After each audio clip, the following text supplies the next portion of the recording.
सबसे बड़ा असर सीमांचल की उन सीटों पर नजर आएगा जहां बड़ी तादाद में मुस्लिम वोटर है, क्योंकि अगर महागठबंधन में ओवैसी की एंट्री हुई तो मुस्लिम वोटों का बिखराव रुक जाएगा। बल्कि कहिए कि बहुत झुक के हमने बात की है।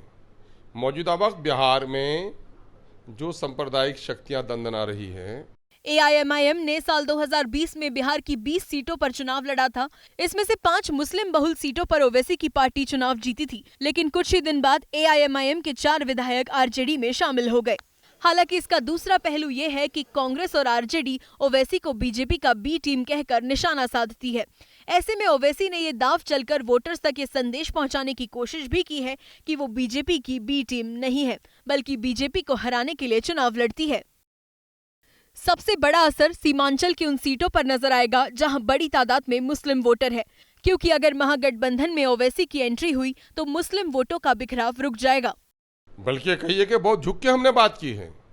मौजूदा वक्त बिहार में जो सांप्रदायिक शक्तियां दंदना रही हैं, एआईएमआईएम ने साल 2020 में बिहार की 20 सीटों पर चुनाव लड़ा था। इसमें से 5 मुस्लिम बहुल सीटों पर ओवैसी की पार्टी चुनाव जीती थी, लेकिन कुछ ही दिन बाद एआईएमआईएम के 4 विधायक आरजेडी में शामिल हो गए। हालांकि इसका दूसरा पहलू ये है कि कांग्रेस और आरजेडी ओवैसी को बीजेपी का बी टीम कहकर निशाना साधती है। ऐसे में ओवैसी ने ये दाव चलकर वोटर्स तक ये संदेश पहुंचाने की कोशिश भी की है कि वो बीजेपी की बी टीम नहीं है, बल्कि बीजेपी को हराने के लिए चुनाव लड़ती है।